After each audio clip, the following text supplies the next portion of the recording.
Hello, hello, hello. I'm chilling in my garage again. Um, just hanging out, getting some privacy. Anyway, it's a little dark, but that's okay. I'll leave the lights off. Um, all right, welcome back. Last time we met, um, we talked about the Green Revolution. And we talked about how that was this natural process where farmers, agriculture community figured out ways to increase the yield of their crops, to increase the amount of food they were making. And they did that a bunch of different ways. They did that through shifting, right? Shifting their crops, crop rotation, different types of irrigation methods, and stuff like that. So they spent a long time. I think it started about the 60s where they were figuring out better ways to farm, right? So that's the way that was. And then at the end of that, got to a certain point where they just couldn't do much more. And then at the end of that lecture on Friday, we started to talk about GMOs, genetically modified organisms. That's when that's when science came in, sort of broke that ceiling, and sort of added science to this agriculture bit to increase yields even more. Right? We didn't get too far into what GMOs were about. I gave you a couple articles to read. I told you there would be a writing assignment. There is going to be a writing assignment after today. We are just talking about genetic engineering. I'm sorry, we already talked about genetic engineering. What am I talking about? We did all that stuff. Oh my God, it's so weird with this schedule. All right, so we're moving on. We did genetic engineering. You were writing that article. Um, and that article should be finished. I'm going to be grading it in the next couple of days. That article was the pro or the cons of genetic engineering and what you were supposed to do. You picked a side. You told me why you picked that side, for or against, and you wrote a couple paragraphs about it. All right. So that should be turned into me with the materials from genetic engineering that we did the last time we met.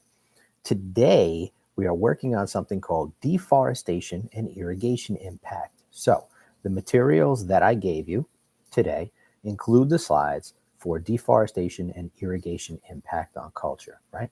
So, I'm going through the slides. We're going to do this the same way we do it all the time. You should be following along in the slides. I will tell you what slide I'm on. I'll break each slide down.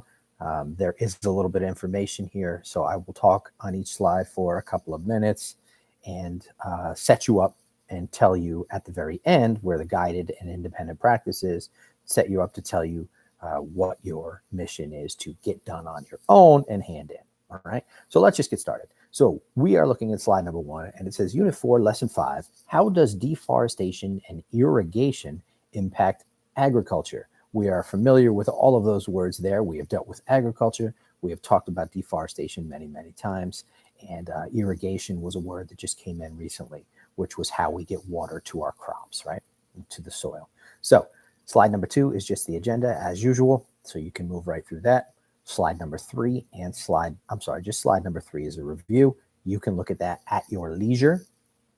And now we're going to slide number 4. The objective. After this lesson, you should all be able to identify the impacts of deforestation and irrigation on sustainable agriculture. So you should understand the impacts, both negative and positive, for deforestation and irrigation on agriculture. All right. So moving to slide 5. Slide 5 is a small slide, so I am going to hit present so I can see all of it. It takes a second to come up. Here we go. Okay, so when I'm looking at slide 5, come on, don't be. Here we go. It says, how does deforestation and irrigation impact agriculture? And then when you look at it, you can see the layers of the soil, right? Soil, they say soil is very much alive. Now, we know dirt isn't alive. That's part of the abiotic part of an ecosystem. But what they're saying by soil is very much alive. Soil is very much alive because there are millions and billions of living things in the soil that make up the soil.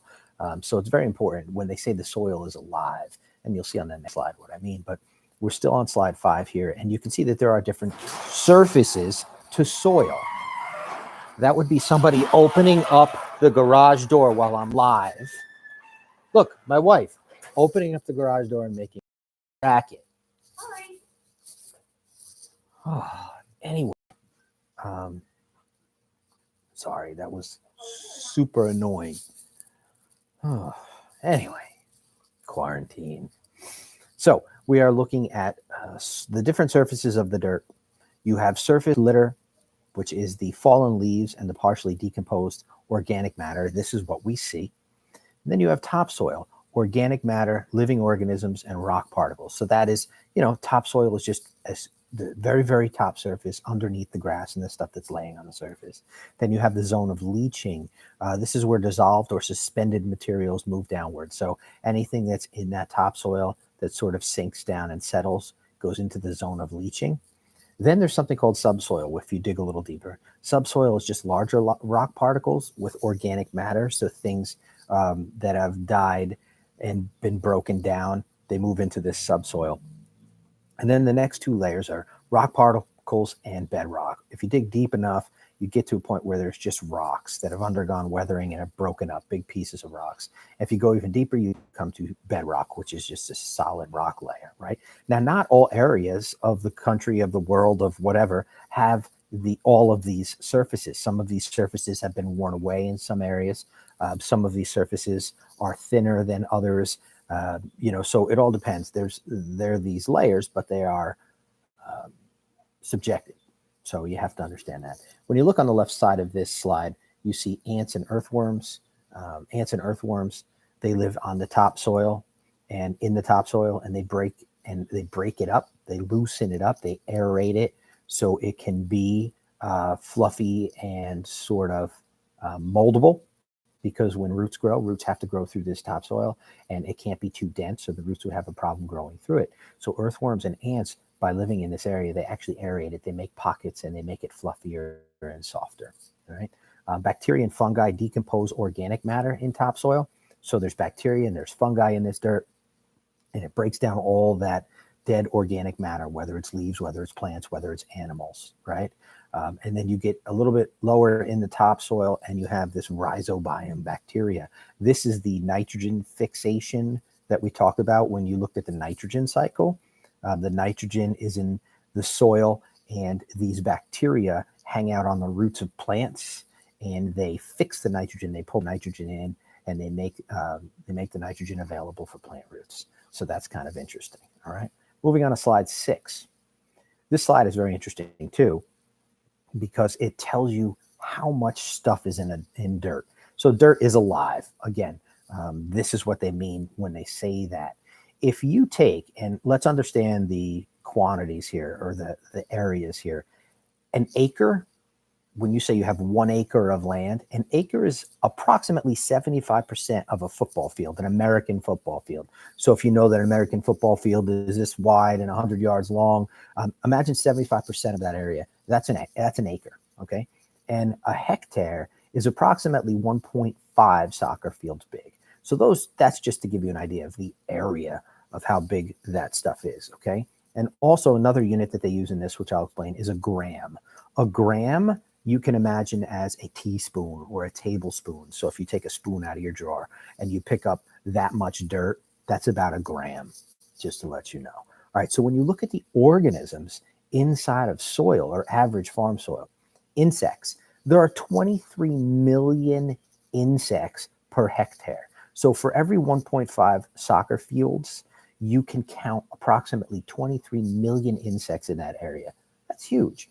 Now all arthropods, more and insects, including insects. So if you add arthropods, which are little beetles, which are little things like that, you move it up to soccer field, it was farmland. You're looking at about 725 million arthropods, including insects, in that area. That's huge. Bacteria, look at this. Bacteria per gram. If you go and you take some soil from a farm and you just scoop it up with a spoon, and you have a little bit of dirt on that spoon contains 2.5 billion bacteria. Insanity. You can't even imagine that, right? Algae, 50,000 types, or not types, 50,000, a population, 50,000 algae per gram of dirt. Awesome. Earthworms, 6 million per hectare. So you look out at a soccer field, or 1.5 soccer fields, and imagine 6 million earthworms being in that topsoil, right? That is huge. So you need all of this stuff. You need the stuff that aerates the soil, right? The earthworms. You need the stuff to break down organic matter, to put the nutrients back into the soil, the bacteria, things like that. You need the nitrogen put into the soil. So that's done by that other bacteria. It takes a lot of time for these living things to make this soil fertile. Okay, and that's what this slide is talking about. I'm going to shrink back down the slide to smaller mode here. And I am going to go to, now that was slide 6. I'm going to go to slide 7. All right. So soil takes a great time of deal to a great deal of time to accumulate and remove it. So farmers, you have to be farming in an area where there's not going to be too much erosion. And if there is going to be erosion we know due to wind, due to rains, right? Things like that. We don't want that soil to be washed away. It takes a really long time to have fertile soil. You don't want it washed away by some sort of wind or weather or something like that. Okay, so that's what that slide 7 is saying. When you move to slide 8, this is a bit of a review. You're recalling from our living world a couple of weeks ago that there are different types of ecosystems, right, and biomes. And these different types of ecosystems and biomes receive different rain and temperature. So there are different abilities to build matter and maintain nutrients. So depending on what biome you're in, will dictate how much weathering on the soil you have, and how much erosion you have, okay, depending on where you are. So the next thing they talk about here in this slide is the slash and burn approach. So what they do is when farmers run out of land, when there's places in the world that don't have nutrients in their soil, it gets used up, or they just don't have it to start with, but they really, really want to farm, what they'll do is this slash and burn agriculture approach, okay? And what slash and burn agriculture is they will clear cut a forest. They will cut down a forest and clear out a huge area. So here's where the deforestation comes in. They'll cut down a huge area of forest and they'll burn it. They'll burn everything, all right? So when they burn everything, they slash everything down and they burn it. When they burn it, it makes all this ash and all this dead organic material on the top of the dirt. Well, guess what? That makes the soil fertile. With the rain, it sinks in, all that ash sinks into the ground, and it makes this top layer of very, very fertile soil. So therefore, they can grow crops in an area where they couldn't grow crops before. So if there's people trying to farm in different places in the world, and they don't have the fertile soil, they can make it by slashing down trees, burning it, and creating that ash layer. Not a good thing, because that's deforestation, right? So another reason is improper methods of shifting crop agriculture, including clear cutting, right? We clear cut, we slash and burn. That can eventually lead to desertification, right? And we'll talk about what that means. That means that the nutrients will get used up really, really quickly. Moving on to slide 9. Irrigation. Irrigation is the approach which is often used in regions where soil doesn't receive sufficient moisture for the intended crops. So if you're growing crops in an area that doesn't get a lot of water, all crops need water, all soil need water, right? So you need to bring water to it. Here's the problem with that, right? If you're in an area where there's a lot of rainfall and the rainfall is enough to irrigate most of your crops and keep the soil moist, you have a good thing going, because that rainwater is fresh, right? Typically fresh from the water cycle. If you improperly irrigate, if you have to bring water from rivers or water from streams to irrigate because you're in an area that doesn't have a lot of rainfall, that's fine. That's better than nothing. But what can happen is you can eventually lead to saltification of the soil. That means that the soil gets too salty, because river and groundwater is always a little saltier than rainwater. It's not ocean water, but all river and groundwater has a bit of salt in it. So what happens is, as you're irrigating your crops and putting all this water in the soil, the water evaporates, right? And it's used up from the plants and the crops. And what's left behind is the salt. And the salt can build up over time. And once the salt gets to a certain level, plants can't grow in it. It's too salty. The dirt is too salty. So irrigation is tricky too. All right. So there's this whole balance of, okay, we need to keep our soil nutrient fresh. We need to keep it from eroding.